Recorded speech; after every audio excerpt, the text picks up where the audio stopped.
सुप्रभात मंडळी. मी निलिमा पटवर्धन आणि आज एक खूप छान पोस्ट वाचायला मिळाली, तर ती तुमच्या सगळ्यांच्या बरोबर शेअर करते. शीर्षक आहे बदललेली सही, मंगळसूत्रापलीकडची ओळख. बघ रे राजन, सुनबाईनं काय मस्त लेख लिहिलाय. डोळ्यांवरचा चष्मा बाजूला काढून टेबलावर ठेवत वसंतराव म्हणाले. अजूनही त्यांची नजर वर्तमानपत्रातल्या त्या लेखावरून अभिमानाने फिरत होती. वाह सुनबाई, keep it up, keep it up. हाताचा अंगठा उंचावत नीरजाला ऐकू जाईल अशा स्वरात ते म्हणाले. हो हो, पुरे हो कौतुक सुनबाईंचं. किचनमधून मंदस हसत मालतीबाई म्हणाल्या. वडिलांच्या आवाजाने राजन खोलीतून बाहेर आला. वसंतरावांच्या हातातून वर्तमानपत्र जवळपास हिसकावूनच घेतलं त्यानं. स्त्री सदर लेखाचा आजचा विषय होता लग्नानंतरची ती. माणसाचं व्यक्तिमत्व घडतं ते तो जन्मापासून ज्या वातावरणात वाढला त्याची जडणघडण झाली, जे संस्कारांचं खतपाणी त्याला मिळालं त्यावरून. यात कुटुंबाचा मोठा वाटा असतो. प्रत्येक कुटुंबाचा सामाजिक आर्थिक स्तर वेगवेगळा असतो, त्याचाही या व्यक्तिमत्वावरती प्रभाव पडतो. यात कमी जास्त प्रमाणात त्रुटी असू शकतात. लग्न हा स्त्रीच्या आयुष्याला कलाटणी देणारा टप्पा असला तरी ती लग्नाआधी एक वेगळं व्यक्तिमत्व म्हणून वावरत असते, जे लग्नानंतर अचानक बदलावं अशी अपेक्षा का करावी.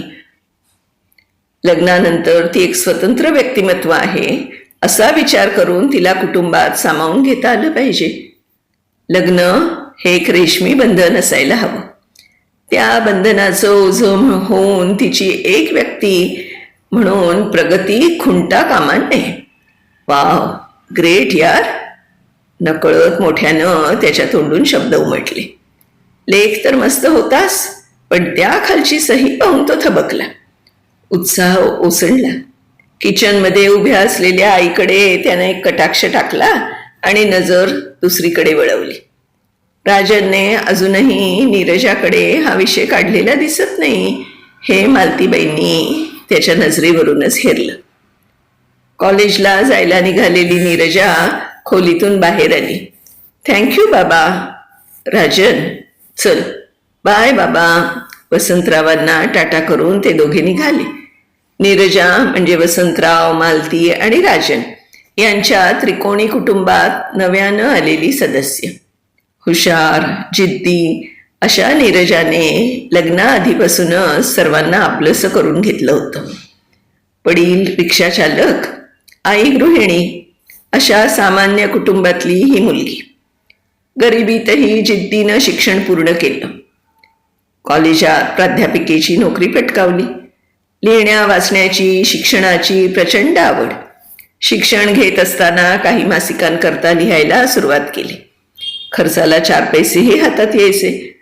लेकीचं वर्तमानपत्रात छापून आलेलं नाव पाहताना रिक्षा लाईनीत उभ्या असणाऱ्या वडिलांचे डोळे भरून यायचे. तुझी लेक नाव रोशन करणार बघ तुझं. रिक्षात बसणाऱ्या प्रवाशांच्या शब्दांनी त्यांना धीर यायचा. नीरजानेही हे शब्द खरे करून दाखवले. मासिक, वृत्तपत्रात छापून येणाऱ्या तिच्या लेखनामुळे तिचा खास वाचक वर्गही तयार झाला होता. लोकांची पत्र, फोन्स, शुभेच्छा यांचा वर्षाव होऊ लागला. प्राध्यापिका म्हणून रुजू झाल्यावरही यात खंड पडला नाही.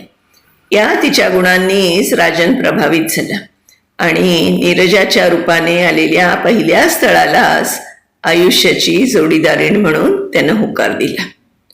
लग्नही व्यवस्थित पार पडलं. नीरजाच्या या कर्तृत्वानं तिच्या सासूबाईंना त्याचं भारी कौतुक होतं. पण लग्नानंतर काही दिवसात नीरजा साठे की माने या वादानं तोंड वर काढलं. लग्नानंतर नीरजाचं नाव बदलू नये हा आग्रह राजनचा होता. त्याकरिता मालतीबाईंनी विरोध केला नाही.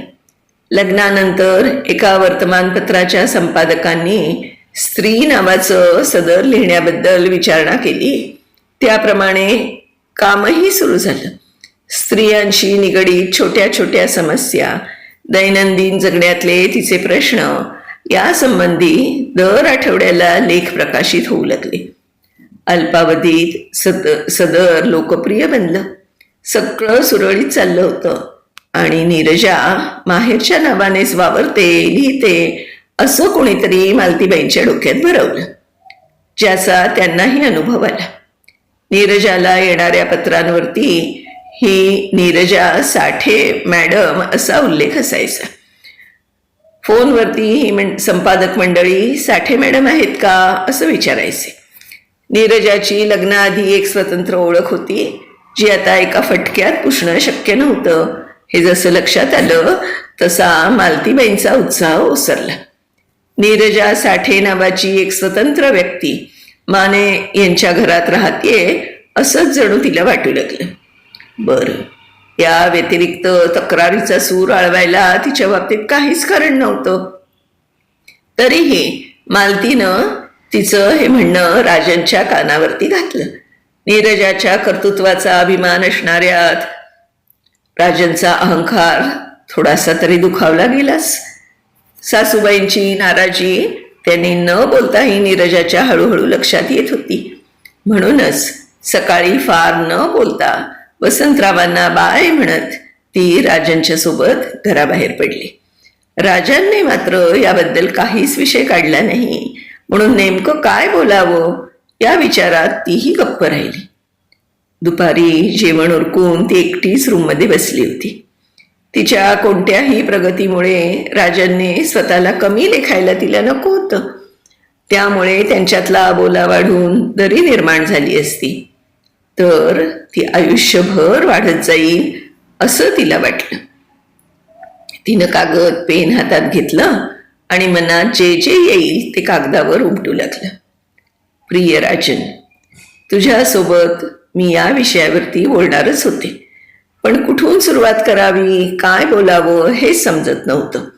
म्हणून मला जे जे काही सांगायचं आहे ते तुझ्यापर्यंत पोचवण्याचा हा छोटासा प्रयत्न.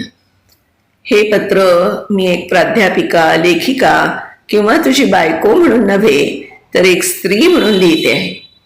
मी तुझ्यापेक्षा वरचढ आहे हे सुचवण्याचा हेतू अजिबात नव्हे. किती छोट्या छोट्या गोष्टी असतात ना रे. लग्नानंतर सौभाग्याचं कुंकू लावणं, विवाहित स्त्रीनं आभूषणं वापरणं, अगदी नाव बदलणं सुद्धा. स्त्रीच्या दिसण्यापासून, पोशाखापासून ते तन मन एका माणसाला समर्पित करण्यापर्यंतचा हा प्रवास असतो, जो लग्नानंतर प्रत्येक स्त्री आनंदाने करते. या मानसिक स्थित्यंतरातून जाणं एखाद्या पुरुषाला शक्य होईल का? एखादीचा नवरा मोठ्या हुद्द्यावरती काम करतोय तेव्हा ती बाई अभिमानाने सगळ्यांना सांगते, कारण बायका पुरुषांच्या आनंदातच त्यांचं सुख मानतात.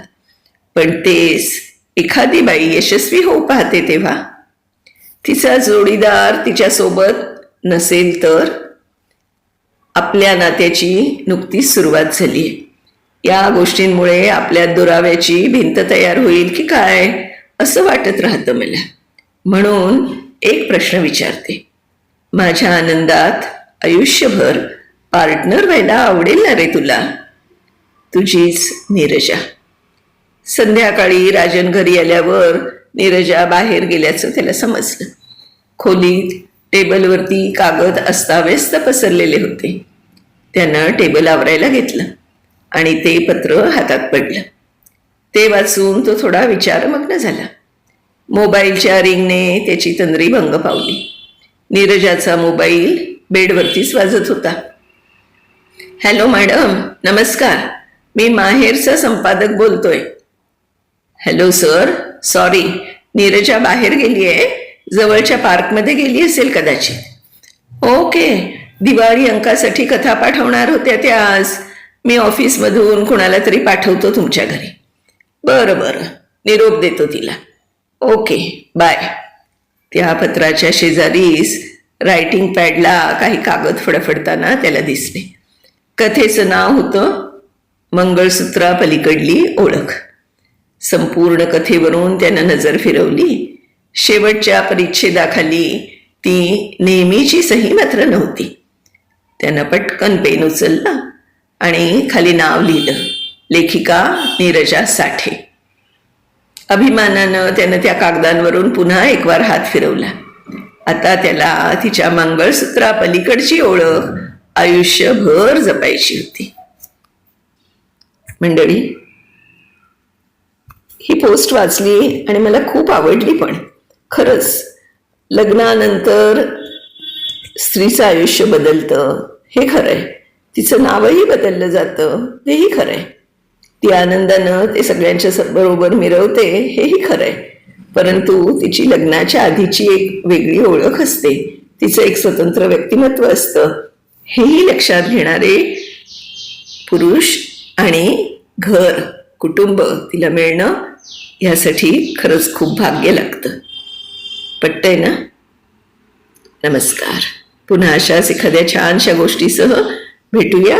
तोपर्यंत बाय बाय.